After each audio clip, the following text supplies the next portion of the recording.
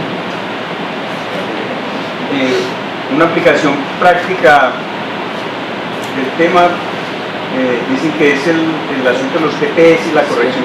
¿Podrías explicar un poquitico realmente cómo se aplica eso? Dejémoslo para la próxima semana, que vamos a meter un campo gravitacional. Sí, porque es interesante considerar todos los efectos en el GPS, el campo gravitacional y el movimiento relativo. Sí, bueno.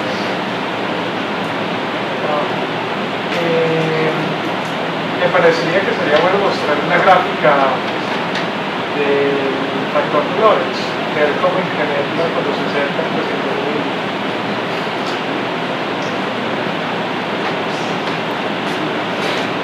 A mí también. Déjenme llegar a él.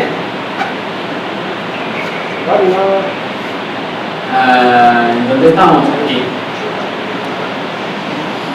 Cuando estabas planeando los viajes interestelares.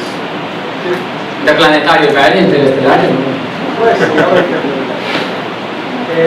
como el tiempo va a ser diferente entre la tripulación y la Tierra, yo todo lo que haga para, digamos, conservar a la tripulación en el viaje, digamos, en el tiempo propio de la tripulación, digamos, en el tiempo que nosotros. Si vos tenés el tiempo Pues propio, digamos que el viaje fuera supremamente largo, ¿no es cierto? sí. La ventaja es que como depende de lo que estés haciendo. Digamos lo que es, digamos, comida, por ejemplo.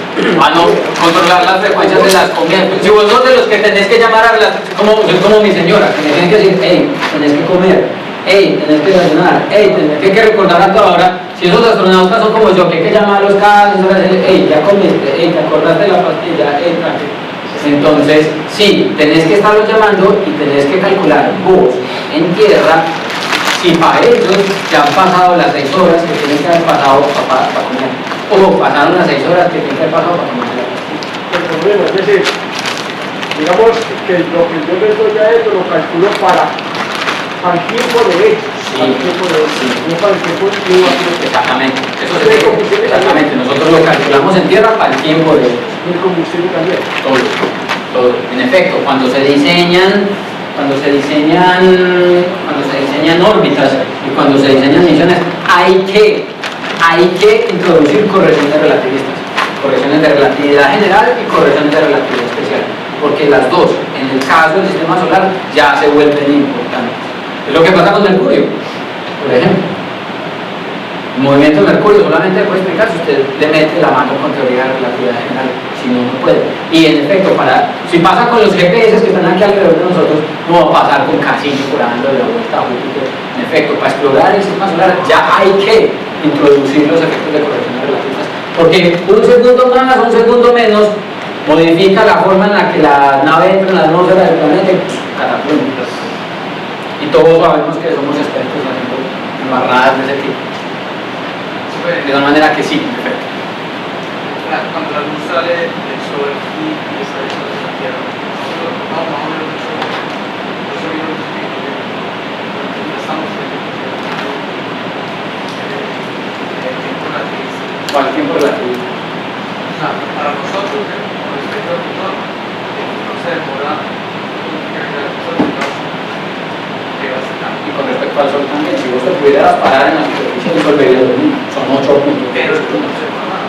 ¿Cómo? Pero no se demora. O sea, el fotón cree que se demora menos. O sea, si estamos en el fotón viajando, pero no se demora mucho. Si lo vas en el fotón, no nada. O sea, nosotros estamos. Sí, ya, sí. Mejor de estación, mejor, pero se puede tiempo. Entonces, uno, ¿qué tiene que tener en consideración uno siendo el sistema de red?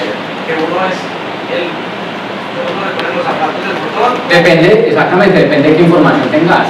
Si vos conoces las cantidades propias, por ejemplo en este caso, nosotros conocemos, ¿dónde está? Si vos conoces el tamaño original del metro, el tamaño original del tren, ¿qué es lo que querés conseguir? No te vas a preguntar cuál es que es el tamaño propio del bus, no. Tener que poner en la posición de la información que está faltando, por ejemplo, en este caso es cuál será el tamaño que ve la persona que está en reposo. Ese es básicamente lo de, con la información que tengo, cuál es la posición que tengo que asumir. Si la del man que está en reposo, o si la de Mario o la de Raúl. No tiene que moverse entre una o entre la otra, dependiendo de la información que ponga de problema. Volvamos al ejemplo del muón. Resolvamos el ejemplo del muón para que nos vamos y dejemos que la neurona. Entonces, vamos a lo que estabas diciendo ahorita. Entonces, en el sistema del muón, la distancia que él recorre no son 4.500 metros, que sería lo que veríamos nosotros desde la Tierra. Porque esa distancia es equivalente al tamaño que él vería de la montaña cuando lo poníamos. Cuando poníamos el muón por aquí en algún lado. Entonces, cuando él va a viajar esta distancia, para él entonces esta distancia, como él se va moviendo con relación a este objeto, con una velocidad igual al 99% de la velocidad de la luz, esta distancia o esta longitud se va a contraer. ¿Sí o no? El tamaño de esta montaña no van a ser 4.800 metros, sino que va a ser una cantidad inferior. ¿Qué tanto? Depende de qué tan rápido se esté moviendo el mundo. Entonces, vamos a ver, para el caso del sistema del mundo, que responde a tu pregunta particular, la del fotón, vamos a mirar entonces cuál es la distancia que ellos recorren al caer, vista con las gafas del mundo. ¿Ya? Entonces, otra vez,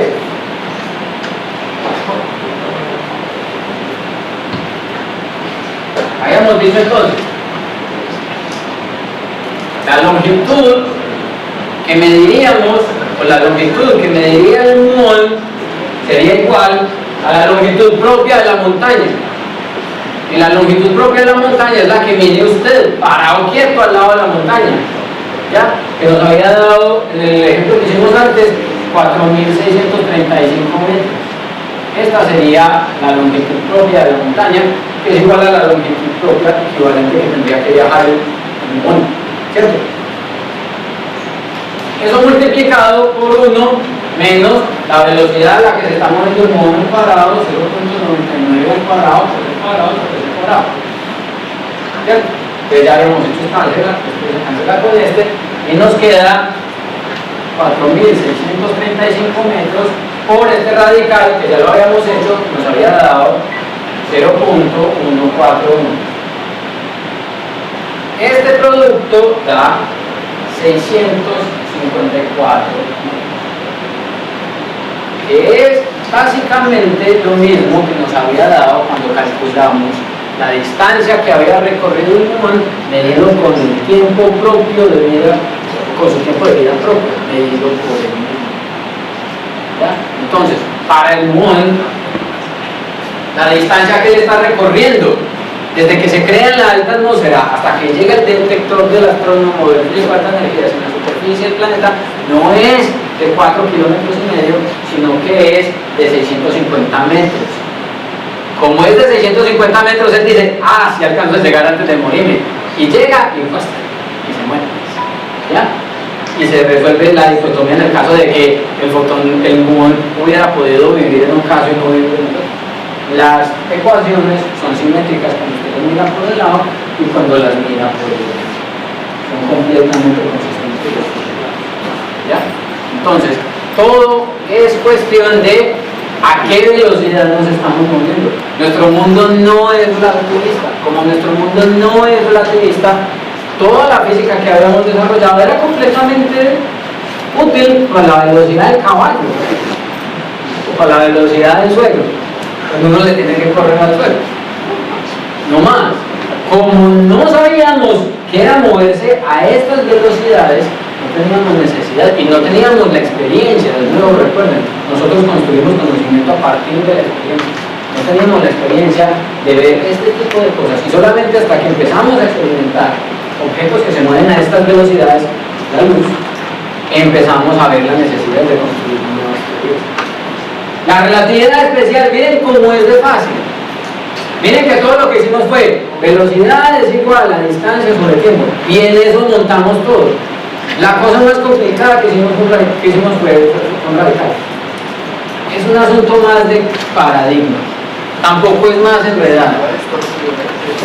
Distorsiona el cerebro porque cuando vos sos un punqueto y estás acostumbrado a vestirte de negro durante 40 años, te regalan una camiseta verde fosforescente, te mareas.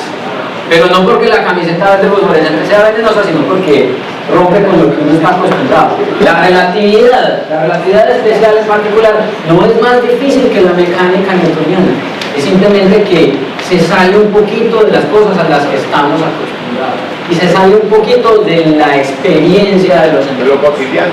Perdón, se sale de lo cotidiano, se sale de la experiencia de lo que usted puede ver, pero no es más complicada que la mecánica newtoniana. Ahora, pregunta, el universo, en sí, todo el universo, sí es relativista y todo se mueve a esas velocidades. Yo entiendo que eso tiene que ver con la escala, se puede entender nosotros, pero por ejemplo, el humor, mirando todas esas alturas tan altas, las distancias son falsas, hasta lo que se vea. ¿Se entiende? La luz, a veces, opera el espíritu de la cosmología. Uno alcanza el punto de la semana, no sé, nada de expresión cercana a la luz o a todo adyacente. El tamaño, exactamente, sí, supongamos que hay una especie, hay un planeta X que se mueve con velocidad constante, en línea recta con velocidad nosotros. Los libros de física que ellos tienen en este mismo universo son los mismos, simplemente las escalas que están midiendo son distintas. Las ecuaciones tienen que ser las mismas, las leyes de la física tienen que ser las mismas, pero la distancia, por ejemplo, que hay entre Andrómeda y ellos sería distinto dependiendo de la velocidad. Lo único que cambiaría sería eso. La física seguiría siendo la misma. Lo que cambia son las escalas, las cantidades, la simultaneidad de los eventos, los tamaños. No nos detectaría, ¿verdad? Nosotros esas velocidades, cómo en un fotón o esos monos a esas velocidades, cómo perciben el universo, ¿verdad? No queramos interpretar lo mismo. Nada más que lo detectar. Somos extremadamente lentos.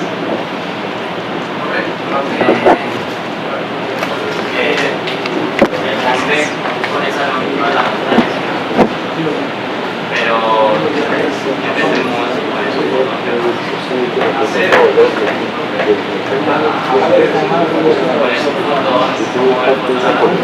Si ponen un fotón, ¿cómo ve el fotón en la montaña?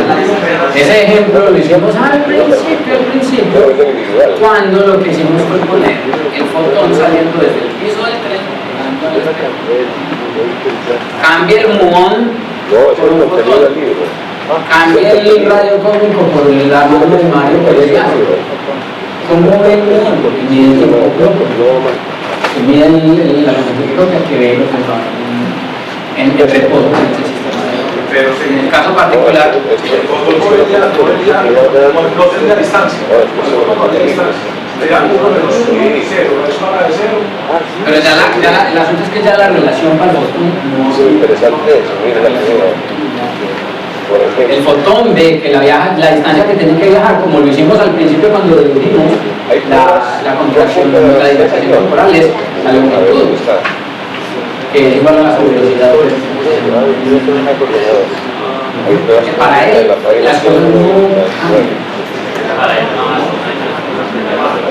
él las cosas no cambian. Pero entonces sería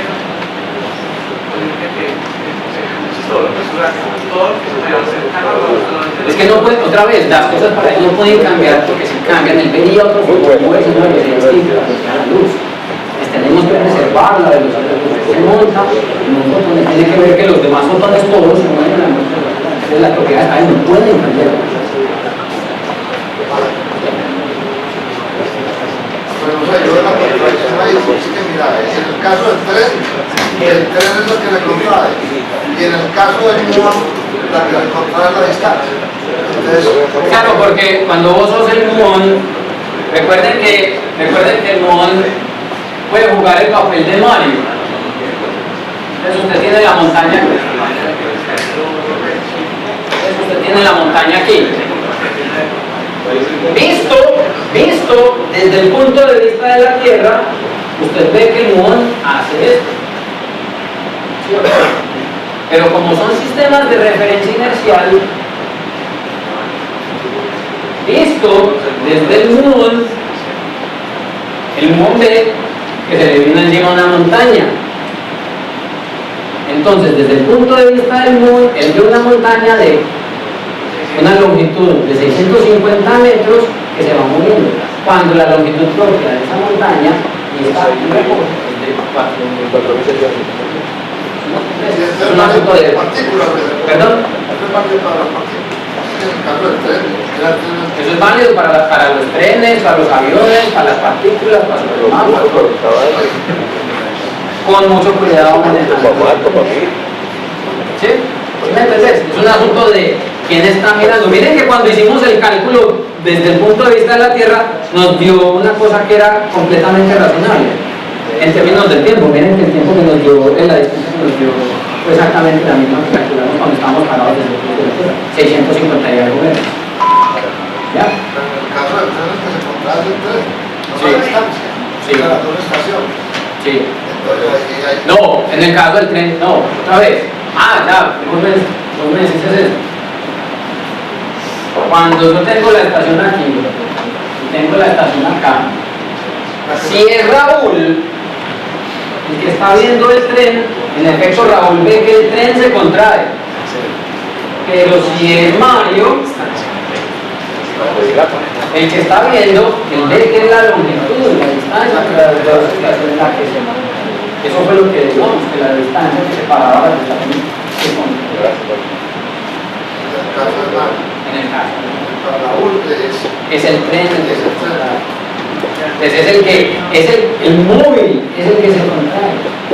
Por eso dijimos, los objetos en movimiento se contraen a lo largo del tiempo cuando son vistos por otro observador. Cuando el fotón detectado del TIC se cae infinito tanto. Si no hay tiempo, es infinito, ¿cómo va a tener distancia? ¿Me entiendes? O sea, por lo tanto, en este ejemplo, que tenemos el muón, si la fórmula de un fotón, no existe distancia para la montaña. O sea, alegro un punto incruzado, no existe porque no hay tiempo, no tiene que recorrer. No, pero es equivocado. Es un tiempo infinito. Es que recorro yo si para el fotón no existe el tiempo. a 300.000 por segundo, igual quiere, se crea un tiempo infinito que va a recorrer en un tiempo que pero mira que eso te lleva a la situación de decir, fotón, no me muevo. el fotón es que, es el curioso, lo que hace es que contrae el espacio, el fotón está en un punto, pero eso es una...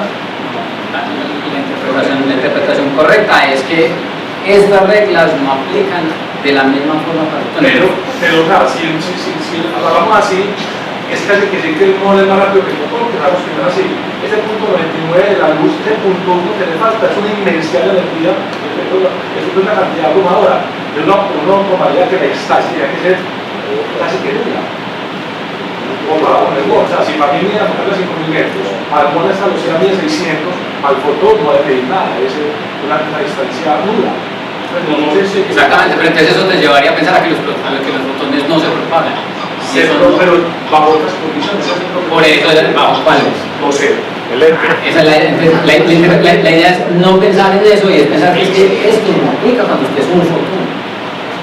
Porque cuando usted es un fotón, otra vez, usted tiene que ver a los demás fotones en el mundo. Sí, claro. Para el modo, el fotón va a 300.000%. Para el fotón, para el modo del fotón va a 99 de la luz va a 300.000%. Ya, porque si te paras en esa situación, el fotón se queda y no vea. Y te tiraste la física, porque si un fotón despega, imagínate. En el caso de los gemelos, No, de los gemelos le respondo la porque me mandan a la cabeza. no. En el caso de los gemelos, No, profe, no. el gemelo más joven y más chiquito, o la pregunta es, ¿llega más joven y más bajito? Llega más joven y más bajito. No más chiquito y no más delgado.